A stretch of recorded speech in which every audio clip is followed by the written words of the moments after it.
Monique's career peak came with her 2009 Oscar for Precious, but she quickly vanished from Hollywood. She later explained why. We got labeled as difficult because I said one word, and that was no. Now, I said no to some very powerful people. We don't care. She revealed Oprah Winfrey, Tyler Perry, and Lee Daniels told studios she was difficult. We were on the campaign, and she was making unreasonable demands. All because she refused to campaign unpaid during awards season. And we're never going to work for free. You're asking her to do something that she's not obligated to do. She told CNN. In 2018, Monique posted a viral video. Here she was when I first said, let's boycott Netflix. I said for gender bias and color bias. Because when Chris Rock and Dave Chappelle received their offers, they were $20 million, and they were very public about the offers. When Amy Schumer initially received her offer, it was $11 million. Emotional damage! She later sued Netflix for discrimination. Though the case was settled in 2022, Monique admits her refusal to play the game cost her millions and left her absent from major studio projects for nearly a decade. Leslie Jones saw her breakout on SNL, but her big movie shot was 2016's Ghostbusters. The all-female reboot was instantly branded woke, and Jones became the lightning rod. Hell yeah, me got hit in the box, you! Hell yeah! Oh, hell no, the devil is a liar! Get out of my friend! After the trailer backlash, trolls flooded her Twitter with racist abuse as fans compared her to apes and even sent death threats. In a series of tweets, Jones expressed her outrage over racist and hateful messages, some even attaching pictures of apes. In a viral video post, she broke down. And it's so mean, like it's so gross and mean and unnecessary. The harassment was so severe, she temporarily quit Twitter, with media outlets from CNN to NBC covering the story. Jones later admitted the movie cost her more than it gave by saying it was just heartache and one big-ass controversy. She didn't do herself any favors by bashing traditional America with her woke statements, storming Trump and his supporters on The Daily Show by saying, You see the disaster coming from a mile away and nobody is stopping it. No need to shout. No need to yell. Then she went on to argue sexism and racism in Hollywood, as Sony offered her only $67,000 while her white co-stars made more. John Boyega became a global star with 2015's Star Wars: The Force Awakens, but his rise quickly collided with race politics. Yeah, and I saw vulnerability in a lot of black men's eyes that made me cry, because you don't get to see that. It's just man them, just like, in that moment, it's just like, it chokes you up.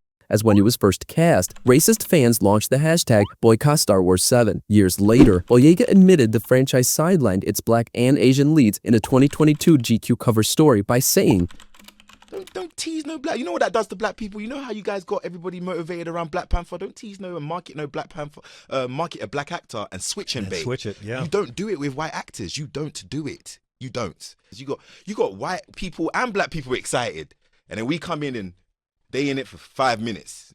Big deal. That same summer, Boyega gave an emotional speech at a BLM rally in London's Hyde Park as he fought back tears and shouted, Look, I don't know if I'm gonna have a career after this. Fuck that block.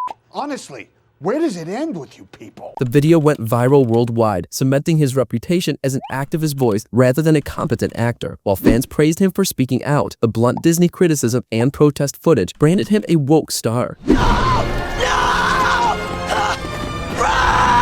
Since Star Wars, he's worked steadily in small films and indies, not another billion-dollar franchise. Thandiwe Newton's career should have soared after 2000's Mission Impossible 2. What do you think you were doing? I wasn't thinking.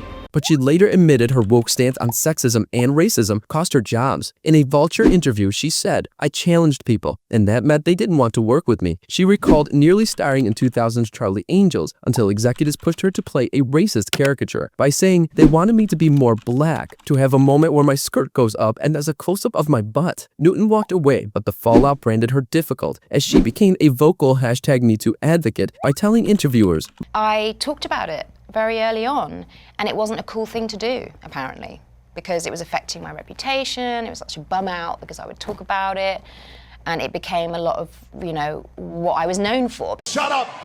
For years, studio offers dried up as she was quietly sidelined. It wasn't until 2016's Westworld that Newton re-emerged as a leading actress by winning an Emmy and finally receiving the recognition she said Hollywood had denied her. Newton's decades of speaking out against abuse and racism slowed her rise and defined her as a woke crusader. Jussie Smollett went from Empire star to national scandal in January of 2019 when he told Chicago police he'd been attacked with a noose and bleach while his assailants shouted, "This is MAGA country." The attacker masked, and he said, "This MAGA country."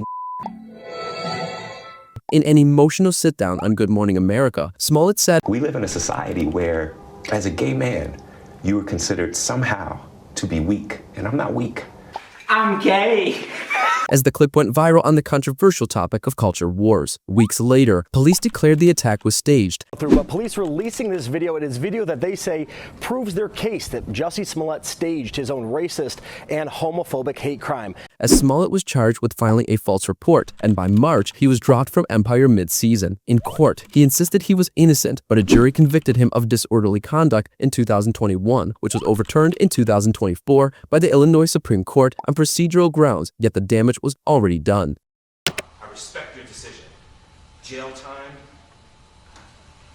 Stomp on his head as he's unconscious. Smollett's Good Morning America interview is now replayed in countless documentaries as a case study in a woke hoax, as the star was heavily accused of exploiting race and sexuality for sympathy. They called me a They called me a There's no which way you cut it. I don't need some MAGA hat as the cherry on top of some racist sundae. Hollywood moved on without him, leaving a career halted by one of the decade's most infamous scandals. Will Smith's mammoth career collapsed in seconds at the 2022 Oscars when he slapped Chris Rock on live TV, with the clip becoming one of the most replayed cultural moments ever. Oh, wow. Wow. As the Academy banned him for 10 years. In the aftermath, Smith turned to YouTube by posting an apology video viewed millions of times. My behavior was unacceptable, and I'm here whenever you're ready to talk.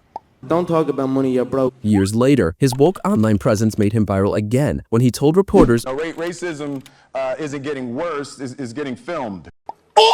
As the line endlessly circulated online and was used to brand him as Hollywood's social conscious voice. After the slap, that carefully built image flipped as he was labeled a woke hypocrite who preached morality and justice while publicly assaulting a comedian. Laughter trumps everything, right? And it's a magical energy that connects people. You're no longer relevant. One could only imagine what he does behind closed doors. The backlash resulted in major projects like Break 2, Bad Boys 4, and Netflix's Fast and Loose halting. Smith's heavy online presence fueled endless memes and ridicule and resulted with his reputation permanently damaged beyond box office numbers. Tiffany Haddish rocketed to fame with 2017's Girl Trip, but her momentum quickly cooled in 2019 when she co-starred in The Kitchen, a female-led crime drama. We want more.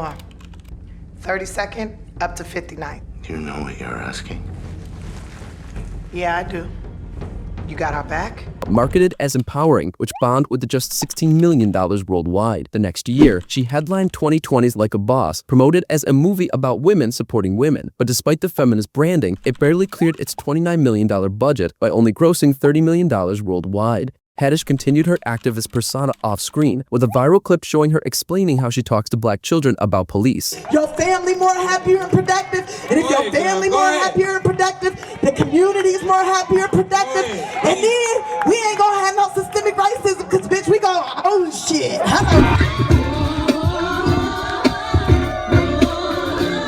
Those comments went viral across social media for spreading a delusional woke narrative far from facts, but critics soon saw overexposure instead of box office clout, as Haddish became branded as a forced woke comedy star, with flops and heavy-handed messaging, while still working in TV and streaming.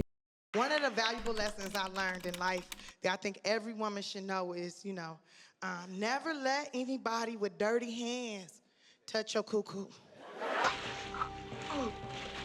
Her post-Girls Trip trajectory fell far short of the blockbuster-leading career many expected. Amandla Stenberg was branded early as the face of Gen Z activism, as between 2016 and 2018, Teen Vogue covers spotlighted her candid talk about being queer and non-binary. I feel like right now things are shifting so that feminism is getting broader and deeper. And I think people are more comfortable in identifying as non-binary. With headlines hailing her as Hollywood's next woke activist star. She cemented that image in 2018's The Hate U Give, a BLM-themed drama that tied her career to explicitly political content. And so far, it's been really successful. We have a lot of white people crying after, which is great. I've never seen so many white people crying before. Loser. But her online antics often overshadowed the acting, as in 2022, she sparked viral headlines after DMing New York Times critic Lena Wilson, whose review of Bodies, Bodies, Bodies mentioned her cleavage. I said, great review. Maybe if you had got your eyes off my tits, you could have watched the movie. The critic posted the DM, igniting days of think pieces, but Stenberg doubled down in a filmed Instagram story by saying, You know, I do get tired of people talking about my chest. You're no longer relevant. In an exhibitionist stance intended to tone down her annoyance with the fans. That incident, combined with her activist identity, cemented Stenberg as another woke star. Even her casting in Disney Plus's The Acolyte was branded as woke Star Wars, as identity politics defined her career move. Time's up. Thanks for watching. If you enjoyed this video from my fun, lighthearted channel, Hollywood Body Count, I'd love a cheeky like, subscribe, and comment. No pressure, no sweat, your call.